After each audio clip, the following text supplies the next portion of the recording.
afternoon, everyone. Thank you for tuning in, and to the press corps, the media that's there, I apologize having you come out on a Sunday.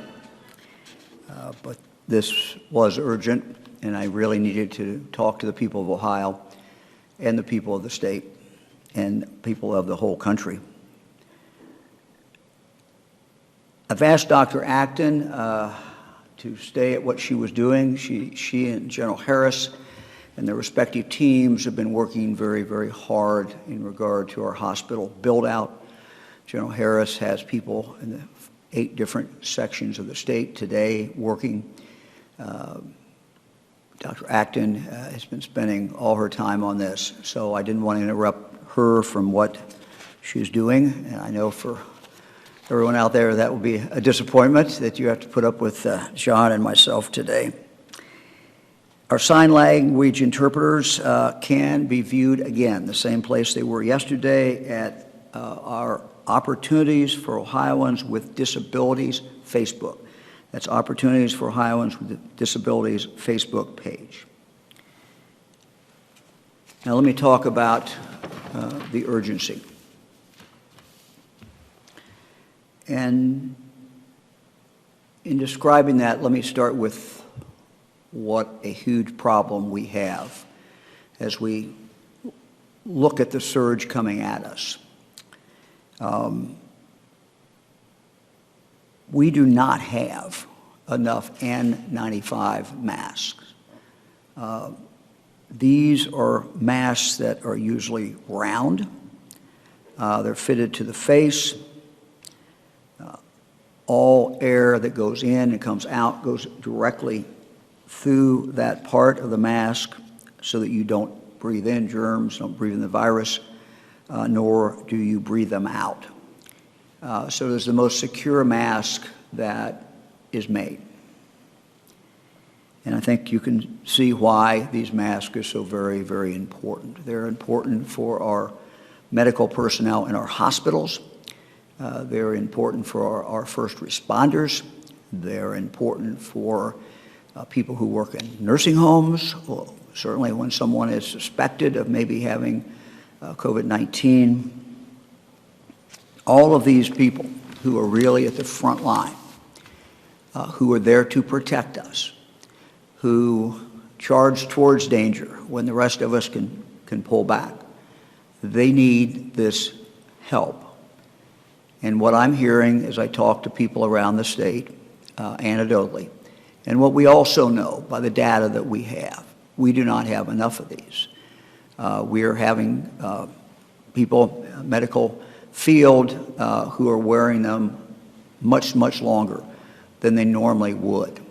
Normally, when they go in to see a patient, they would wear that, then they would throw that mask away. They're having to wear them a lot longer. And we have some people who need them that don't have them today. So we are working very, very hard. Matt Damschroeder is heading this up for us. He's got a great team. They're trying to source these masks from wherever they can get them. This is a problem that is not unique to Ohio. As you'll see by the nightly news, the morning news, this is a problem throughout the country. But we're doing everything we can to get more of these masks in to Ohio for all the folks that really need them. We're working every single day on that. But we also have something else going on that will help us and that we've been waiting for. And that is the amazing work that has been done by Battelle Lab. Battelle Lab is telling us help is on the way. Innovation is really in Ohio's DNA.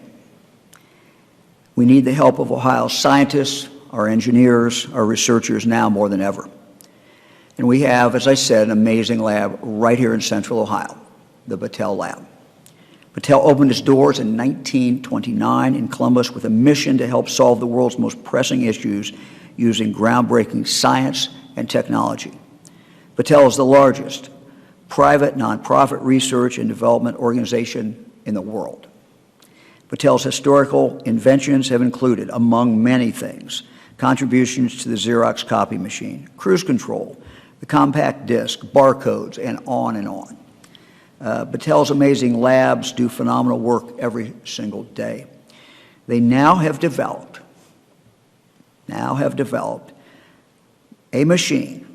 machines with the capability to sterilize 80,000 used masks per day. We have 2 of these machines here in Ohio, ready to go. There's another one now that's being assembled in New York. They have another one on the way to New York. One is ready to be sent to Seattle, and one is ready to go to the Washington, D.C., Maryland, Virginia area. And they have the ability in the next few weeks to make more and send them out to different parts of the country. So what I'm talking about today, the urgency of getting these online so they can start towards that 80,000 masks per day goal, is not just for Ohioans. It is for people throughout the country. They're ready to go forward. They're ready to move. But we've been waiting for FDA approval. This is something that the Lieutenant Governor has worked directly on and has worked extensively on. So obviously has Battelle. We have been waiting and waiting and waiting. Last night, actually this morning, a little after 1 a.m., we got what we thought was good news. And the good news was that they had approved it, and we could start moving forward. And so when I got up, I saw that. But then I had a conversation not long after that with Lou Von Thayer, who heads up Battelle. And he told me about 8 o'clock this morning that it wasn't clear. We weren't ready to go. We were not in a situation where we could go to the 80,000. Needless to say, I was quite angry. I picked up the phone. I called President Trump. The president called me back. We had a great conversation. He told me that he would do everything he could to make sure that this got done today. He understood, because I told him the gravity of this for Ohio, but not just for Ohio, but for other states, other locations. He told me that he would take action, for which I'm very grateful. And as some of you may have seen, he also tweeted a couple times. I've also been in contact with our 2 senators, Senator Portman and Senator Brown. I appreciate their help. I've also been in contact with Congressman Stivers and Balderson, and I appreciate very, very much their help. This is not going to solve, when we get it, it's not going to solve every single problem. We know that. It's not going to stop the surge coming at us. But it is going to help, and has the ability to help here in Ohio, and has the ability to help across this country. And that's why I really wanted to hold this press conference today, to make the appeal directly to the FDA, but also to express to other governors, to others in other states, that this is help on the way if we can just get it cleared. Now, Lieutenant Governor has been back and forth after this, after these conversations, has been back and forth now with the FDA. I know that Battelle has been doing the same thing. And several minutes ago, I talked directly to the FDA Commissioner, Commissioner Hahn. He was headed into the Situation Room. He had called me, and I appreciate the call. And he said that this was going to be cleared up today, that he thought that we would be able to have what we wanted. And what we want is help for our first responders. What we want is help for our medical personnel who desperately need this. So we're not there yet. We've not gotten the approval. But I am grateful for the call, and I'm hopeful. Again, we are holding this press conference today to to get everyone's attention. We had tried and going back and forth for days. I got sick of waiting, frankly. We owe this to Ohioans. We owe this to people across this country. Let me now ask Lou, see if Lou is up on the screen yet. We're following our distancing. Lou, how are you doing? I'm doing great, Governor. You want to tell us a little bit about the technology and the science behind this, because that's your area and it's certainly not mine. Sure. And first, sir, I'd like to thank you and Lieutenant Governor, our representatives, and others have helped us move to the top of the FDA's file. You know, they're inundated with a lot of new submissions, and we felt this was very good help. And I believe our interaction with us today very much appreciate this. So the process that we developed, we actually proved in. Lou, we're kind of losing some of your comments. I don't know whether that's on which end, but I don't know where your mic is or whether that will help. Eric, is there any way to? Let's come back to you in a second. You think it'll come back in? We will come back to you in a second. Okay. Sure. John, you want to add anything? Sure. While we're waiting for the technology, Governor covered this very well. The bottom line is that we want everybody to know we've been pushing this for a week. We've been waiting patiently. We wanted to make sure that the FDA could give the validation of the science that what Battelle was working on. We were told on Wednesday that they would have a solution by the end of the week. I reminded them that the end of the week was Saturday and that we expected something by then. When we got the call, when I actually got the call 11:19 last night, or 1:19 in the morning, I was thrilled. I thought we were on the way to getting this done, but then the devil was in the details. It was only allowed to occur on a limited basis. That's just not good enough. As the governor articulated, and I want everybody to know who's on the front lines of this. Your governor, your lieutenant governor, and the entire team is fighting for those PPEs for you, because we know that without them, that your job is made unnecessarily more dangerous. And so that's why this is all happening. Plus, they need to get out to the nursing homes. And understand, folks, that even when we get through this, masks are still going to be necessary as part of what we do to keep a safe environment, particularly for the people who are most vulnerable. And so that's what we're pressing for. The conversations that Battelle and I have had with the FDA, and then the conversations that the governor had just a few moments ago, give us optimism. But this needs to be approved today. We can't tiptoe toward the solution. We have to run at full speed. FDA approval gives us the ability to run at full speed at decontaminating the masks and be able to redeploy them into healthcare settings so that we can protect the people on the front lines. And I've known the governor for a long time. I don't know that I ever saw him more frustrated than he was this morning with this, and he is absolutely determined that this will happen today. And we will not let up until it gets done. Let me, Lou's going to come back up in a moment, but let me just give the cases and numbers update for today, Sunday. And I would also tell everyone who's watching, detailed numbers are available on the dashboard at coronavirus.ohio.gov. That's coronavirus, one word, .ohio.gov. We now have 1,653 confirmed cases. We have 29 deaths, 403 hospitalizations, number of ICU admissions, 139. Counties with cases, 66. The age range is 1 to 98. Median age is 52 years.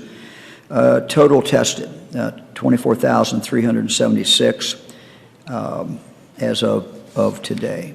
So Lou, let's try you again. Again, the CEO of Battelle. We appreciate what you all are doing, and we're anxious for you to start cranking out the sterilization of these masks. And I believe you might indicate also how many times that you can do this per mask. I think that's an interesting fact. Yes, sir. Can you hear me better? I can hear you. Okay. So first off, Governor, I don't know how much you heard before, but let me thank you and Lieutenant Governor for your tireless efforts to help us get these things through the FDA. The FDA is inundated with many new ideas coming in, and to get this on top of the pile has been very helpful. And I'm optimistic we'll get through those approvals very soon, hopefully today. So we actually developed a technology at Battelle. We did this a couple years ago with the FDA that showed that we could take N95 respirators and we could clean them with a concentrated hydrogen peroxide vapor for a period of several hours and basically decontaminate them for lots of things, including bugs that are worse than COVID-19. We've since tested that here, we've proven it, and we started about a month ago to build systems up, and we've now built a system that can scale and do tens of thousands a day, as you've spoken of. Each mask can be cleaned and reused up to 20 times. And the way this process will work is we're coordinating with local hospitals, starting here in Central Ohio, then we want to expand out into those places that you mentioned earlier. So the hospitals will collect the masks, they get wrapped in plastic. Then as they get ready to ship, they put them in a second plastic bag. That bag is wiped down with alcohol to ensure the outside of it's not contaminated. It's couriered to our facility. And then Battelle experts, scientists and technicians who are trained in BSL operations in full protective gear will treat each mask as if it's contaminated, load those masks into these 8x8x20 standard storage containers, like containers you see trucks pulling around on the highway, with liners and sensors. And we will then put those masks under pressure for a couple hours with the hydrogen peroxide. We'll then let them cool off basically for about another 5 or 6 hours to get the parts per million less than 1 of hydrogen peroxide before they're brought back out. We will then repackage and send the same masks back to the same hospitals. And we believe this process, we can do 80,000 and more here locally, and we can add systems as we need to. And we are working parts and supply chains to be able to expand and put more systems out across the country. Well, that's exciting. You want to go through a little bit kind of what the future might look like. You've got some already, I think, in place. You tell me you had one in place, maybe? That's right. We have one in New York State on Long Island that was actually built over the weekend, is ready to operate once we get the EUA approval. We have another one en route for New York City and a place we've negotiated with health professionals there to set up. We have one en route to Seattle. We would like to add, and we expect to go to Chicago, Washington, D.C. next. We'll have enough materials to do 3 to 4 more systems over the next week. And we're trying to work with federal and local health officials to find the best spots to put those where the need is the highest. The supply chain then will become our limiting factor, and we're trying to speed that up. We'll be able to build about 2 systems a week after that, and we're looking for some alternate pumps and things that we might be able to use and get FDA approval that could modify the system slightly to expand faster. That's great. Lou, if you could hang there with us, we're going to take some questions, and if anyone has a question for Lou, now would be an appropriate time to do it. Mr. Oddie? Jim Oddie from WHIO-TV in Dayton. Thank you, Governor. When perhaps will we see that this technology be used in Ohio? And when would you expect to get a decision? You say today. You mean this evening, tonight, tomorrow morning? But when would we see this? Well, let me start on that. I expected a decision before today, but I'm kind of an impatient guy. But lives are literally at stake, and so this is why we held this press conference. We want everyone in the country to understand the importance of this. That's why I called the president. I don't call the president very often, but this was important to do. Now, the commissioner, as I said, called me. And I talked with him a couple minutes before, literally before walking in here, and he assured me that this would be done today. So it's not done yet, but I am optimistic, cautiously optimistic, and waiting. Lou, why don't you take the second part of that, or the first part of that, in regard to when when will is this ready to go? Let's say you get the approval today. What does this mean to the ability of us here in Ohio to reuse these? Yes, sir. So we would start tomorrow in Ohio. We've already tested thousands of masks. Ohio Health has been our partner in this, helping us think through the logistics change and how the hospitals would collect the mask and get them back and forth. So we've already done a few thousand of these in a test case, and we're now ready to turn the operation on. So we have one system with 4 containers fully up and operational today in Ohio, and I suspect we will start to take inventory tomorrow and be sending masks back on Tuesday of this week. The EUA, the FDA approved last night, would allow us to do 10,000 masks a day. We expect to hit that on Tuesday. We're hopeful with the approvals that we'll get today, we'll be able to go well beyond that very quickly. And you have the capacity on a good day, I guess, to hit 80,000. I think you told me. That is correct. Just as a follow-up, does this compromise the integrity of each of those at all? So up to 20 times, the integrity of the mask is maintained. After that, you will see degradation in the mask. So we actually keep a count to how many times the masks go through this process, so that any mask is damaged, any mask that is soiled or has other items on it, or any mask that hits that 20th recycle will be thrown away. Hi, this is Shane Stegmiller with Hannah News Service. So are both of the systems in Ohio, they're deployed here at Battelle in Columbus, correct? That's correct. They're actually at our West Jefferson facility, about 20 miles west of our headquarters. And are you taking masks from all over the state once you get the approval to go, or are you just kind of focusing on Central Ohio, or how is that working? No, we plan to take from all over the state. We've been coordinating through the Hospital Association with each of the systems, and we'll stand ready to help everyone in the state. And how long does this process take in terms of hospital bagging all of them up, putting them in the shipment, sending them to you, getting them sanitized and sent back to the hospital? How long is it, like a couple of days, or what's the timeline on that? So we believe same day turn. Now, I don't know what happens on the logistics of getting it to and from the hospital. It depends on how far away those are.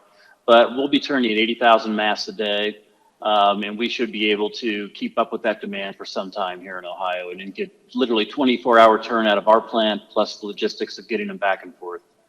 Now, do you have a specialized courier that you're using that you send directly to the hospital, or the hospital sends you, or you're not just, are you sending them through the mail? How do they get to you? Yeah. So right now the hospitals are organizing and we're working those couriers. We're also talking to 2 of the bigger providers, Cardinal and Steris, potentially to have them help in some cities with the logistics activities. Thank you. Hi, this is Andrew Tobias with Cleveland.com. Did the FDA in any way raise concerns that a larger scale-up of this would reduce the efficacy or safety of this process, or otherwise explain why they chose a limited approval? I think there's just been a lot of moving parts at once, and to get the understanding, what really matters is that you get the right concentration of pressure of hydrogen peroxide to each of the masks. As long as that happens, it doesn't matter how many are in a container, as long as there's room around them to absorb the hydrogen peroxide. I think helping them understand that and being able to share some of our data around those items is what's helping us get through some of the misunderstandings early on. And these are concerns the FDA raised then? So we've been back and forth in a dialogue. I think they're very comfortable with the technology, and it's the logistics and just making sure they understand exactly how we're going to use the system is the parts that we're working through the final details on. Thank you. And a follow-up for the governor. There have been some reports where some governors have maybe been concerned about criticizing the president's response and possibly harming their state's response and their ability to get supplies and things like that. Do you feel comfortable that you can raise these concerns as needed? And did you consider this when you made this decision today? And I didn't hear the last part. Did I do what? If you considered, the effects of maybe angering the federal government by choosing to criticize them in the way that you did, going public, basically. Look, I called the president. I had no concerns about that.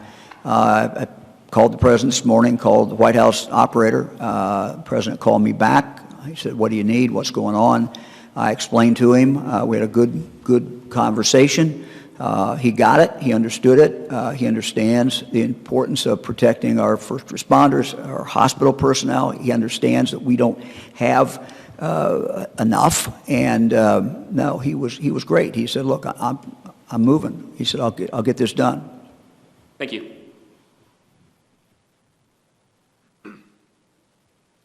Good afternoon, gentlemen. Jeff Reddick from ABC 6 News here in Columbus. Yesterday, Governor, you spoke quite a bit about asking people in the state or businesses in the state to donate a lot of items besides masks, PPE, that are needed right now. Is there a process by which Battelle could begin to sterilize other types of PPE? And then to follow up, Governor, would you also state whether or not that outreach helped yesterday, if you know? Well, my understanding, and Lou, I guess so make sure I get this right. Why don't you just take the question on? Question is whether or not we're limited to the N95s, and my understanding is you are at this point. Is that? That's right. So we believe we will be able to use the same technology to decontaminate other items, but we're still in R&D for that. We need to prove that in. This particular approval we've requested for the FDA is actually just for the N95 mask. We plan to go back with other items as we finish the R&D and prove that we can safely decontaminate those things as well, including pieces of respirators, ventilators, reusable parts that are typically thrown away that we expect to come into shortage. Any estimate how far off that could be? I don't have a good answer for that right now. I do know that our team's on a war footing. We've been working around the clock for the last month. So I'm very proud of the women and men of Battelle, and they've been working very hard to try to do the best they can to help our state and our country. And then again, Governor, has the outreach that you made yesterday, do you know if there's been any immediate impact as far as donations of those items? You know, I have not checked with my team. I don't know that. I got some indication last night that we had some, but I don't have any numbers at all for you. Thank you. Thank you. Eric Halpern with NBC4. Yesterday, both from Battelle and the governor, it seemed pretty clear the expectation here was that these can and will clean up to 80,000 masks a day. Yet the FDA, in a statement they sent me this morning, they seemed to just get that understanding today that the 80,000. So was there some miscommunication, or what did you hear from the FDA as to why they're only allowing this 10,000 to start when it seemed pretty clear from the conversations yesterday we could do 80,000? Well, I'm not going to get into everything back and forth. John Husted, Lieutenant Governor, was involved in some of those discussions. I know that Lou was as well. Let me just say that it's going to get resolved. So I don't know if you want to add anything, John or Lou. I can just add this, that we had daily conversations, daily outreaches through that process. From our side, we thought it was abundantly clear, but frankly, we are where we are at today. This needs to get approved today, and we've had the reassurances that we just need to make sure that it happens. The FDA has been communicative with me. I've talked with them on a daily basis, but we are where we are. We have to get this approved today. They are very clear. The president, the FDA commissioner, has given personal reassurances to the governor on this, and it just needs to happen. And Lou, do you have anything to add to that? I think that's well said. Thank you. And we will notify everyone when that happens. Hi, Governor. This is Jake Zuckerman from the Ohio Capital Journal. Previously, Dr. Acton has told us how the CDC sent Ohio a faulty test kit in February, which really put us behind the ball in testing. We don't have enough PPE. The national stockpile hasn't cut it. You called this FDA decision reckless, and it took a phone call with the president to get maybe results today. Do you think the federal government is just behind the ball in this pandemic? Look, when I talk to the president,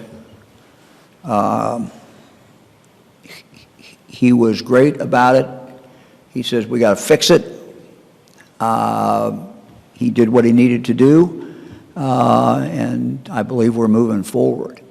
I think that when we come out of this, and we will come out of it, and we look at the lessons learned, one of the lessons that we are learning as a country, as a people, is that public health, we have to invest more in public health.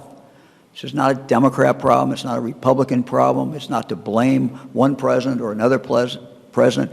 This has been going on for a long time in this country, that we do not focus enough on public health. And so that's a lesson I think that we will all take away from this. The second lesson is we never want to be in a position where we can't buy very important medical equipment, medical things in this country. We've got to be able to source this stuff in this country so that we have found some things that we're looking for. Well, they come out of Italy. Well, we can't get any of them. Well, they came out of China. Well, for a while we couldn't get any of those. So those are just two big lessons, and I kind of like to look at it from the big point of view. These are lessons that we all have learned. I have learned. Everyone has learned, I think, that we got to focus on public health, and we got to make sure that we make in this country the essential things that we need to keep us safe. To follow, why do you think it takes a public confrontation with the president's FDA and a phone call with the president to get these kind of changes made? Look, I'm not going to go into that. I don't know everything that's going on. Bureaucracies sometimes move slow, and that's not just true in Washington. It's also true sometimes in Columbus. And so, quite candidly, I have received calls, maybe not as urgent, from people, and I've had to go into our bureaucracy and try to get it done. So I sort of felt the president felt the way I feel sometimes, and that is, I got to go do it. This is not supposed to be happening this way.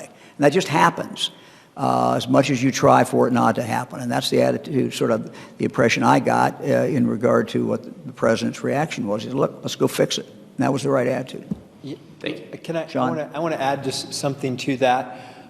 Look, this is about escalating the concern to make sure that the people who are down in the bureaucracy are really hearing the importance of it. One of the things we tried to emphasize all week is that we have people who don't have access to these materials and they need them. And if you're not going to give us this solution, you need to give us something else. And really what the governor did is what anybody in a position of leadership should do. If they're not solving the problem through the regular process, then you have to bring energy and urgency to that process to make sure that's happened. And that's what today is all about. That's what the governor started to do this morning. That's why we're here today, is to bring that sense of urgency to the bureaucracy so that they know we've got to have this, because people on the ground depend on it. And that's what your leaders are supposed to do. Hi, Marty Schladen, Columbus Dispatch. Governor, first of all, do you think that what's happening today illustrates that state leaders such as yourself are being left to manage the response to this crisis? No. Look, in fact, just the opposite. Every time I've called the president, every time I've called the vice president, every time I've called the White House and had a specific ask, they've gotten on it. So there's a lot of moving parts. FDA does what it does. They're in defense of them. They're trying to make sure things are safe. I get that. But sometimes you just have to rattle it. And that's true with the bureaucracy anywhere. It's the true with the bureaucracy in Columbus, in Ohio. It's the same. Sometimes you just have to say, look, this is really important. And the reason it's important is we have to protect the people who are in the front line. We don't have enough of these. We do not have enough of these masks. And we're frantically trying to get enough of these masks. And we have a solution, at least for part of the problem, in that we can clean 80,000 of these every single day. Free us, let us go do it. That's the message. And sometimes you just have to say it that way to get things moving. The other thing I wanted to ask about was I'm getting regular messages from people with relatives in the prisons and in the jails. Is anything under consideration right now to get some of those people out of those institutions? Look, the most important thing that we can do is to keep everyone in our prisons safe. We know that there's potential problems anytime you have that large number of people gathered together. But our director has worked very, very hard with her team to do everything that she can to keep the virus out of the prisons.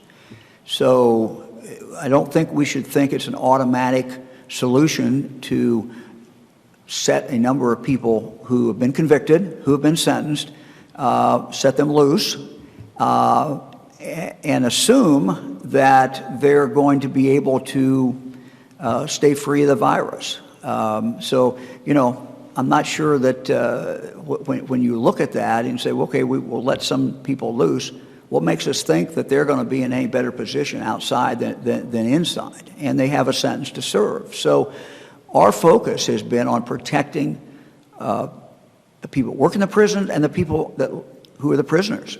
That's our obligation. And I can tell you, after having worked with DRC for a number of years, I did this when I was lieutenant governor, they focus every single day on the safety of their prisoners and the safety of their personnel. And they do a very, very good job.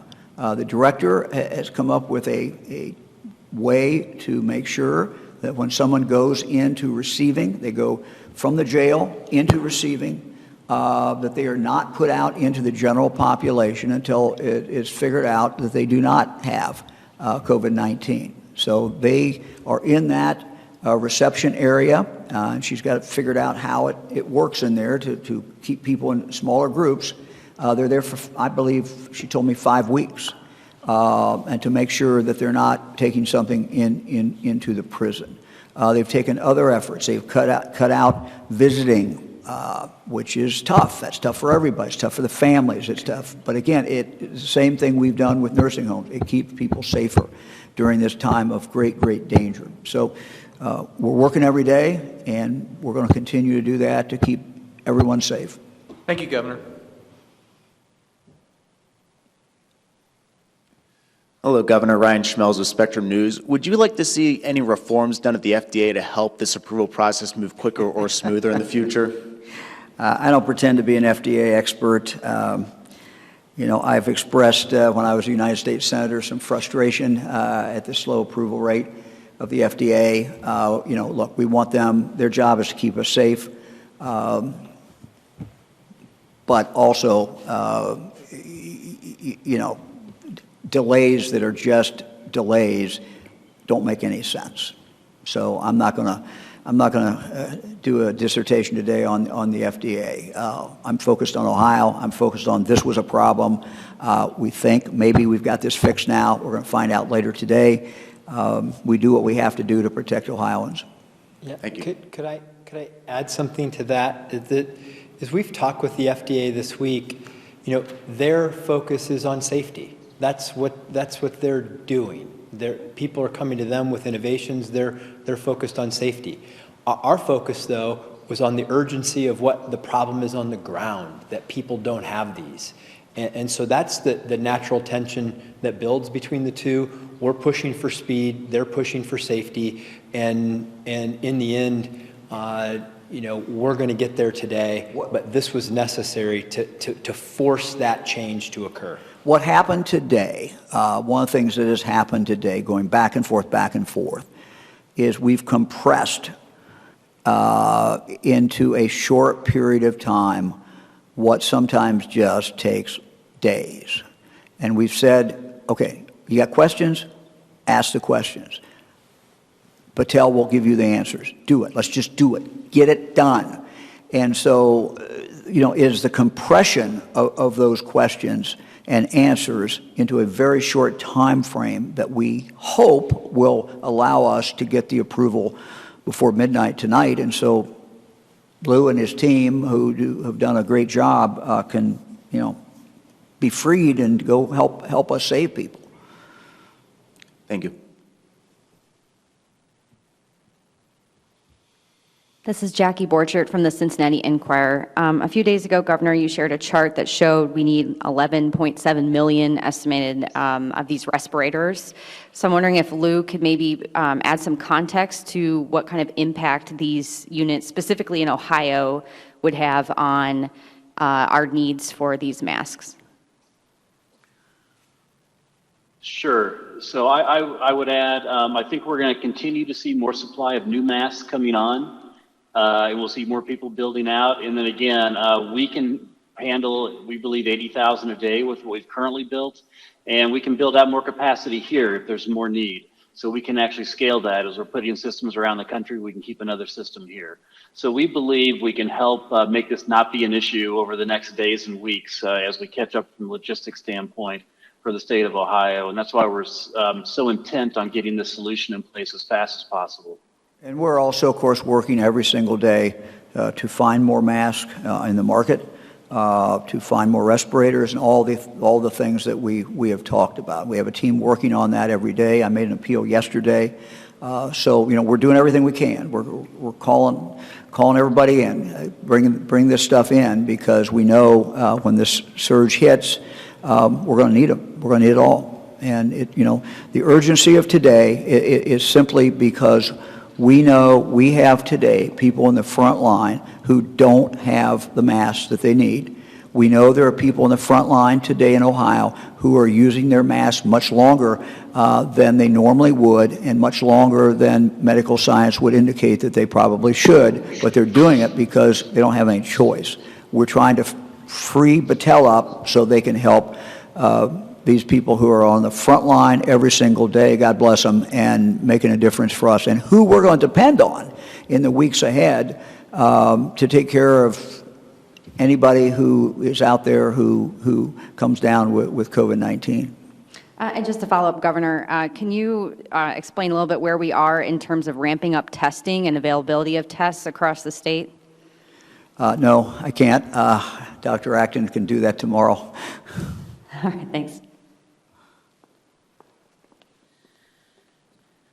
Hi, Governor and Lieutenant Governor. It's Karen Kassler from Ohio Public Radio and Television State House News Bureau.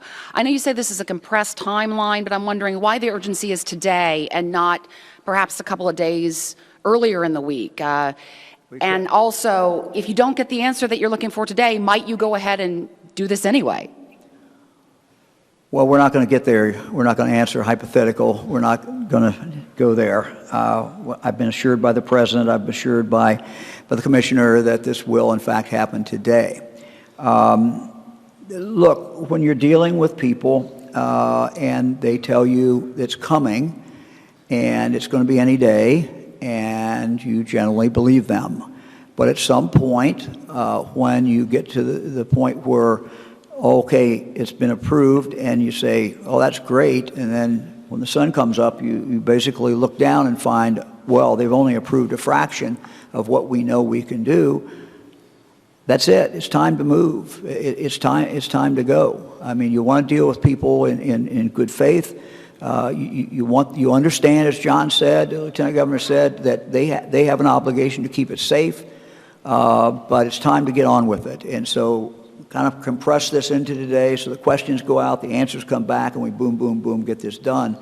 And we'll see. Thank you. Okay, looks like we are, oh. Governor, that was the last question. That was the last question. All right, well, Lou, thank you. Thanks to your team. Tell them all we are very grateful for what they're doing, and we hope when the sun comes out tomorrow, you guys are ready to roll. Thank you, Governor, and thank you for your support and you and the Lieutenant Governor and everyone else's tireless efforts. So we're all in this together, and we appreciate your leadership. Thank you very much.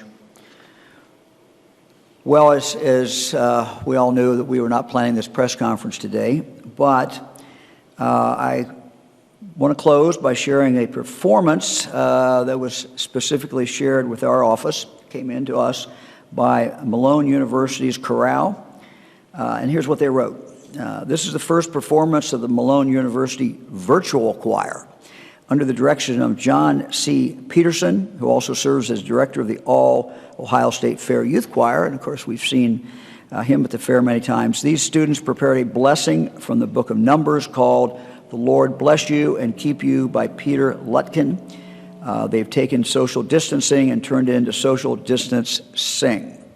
So I thank Dr. Peterson, Malone University Virtual Choir, and to everyone out there, may the Lord bless you and keep you. And we will end with the Malone Choir.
Wow, that was great. We thank them very, very much.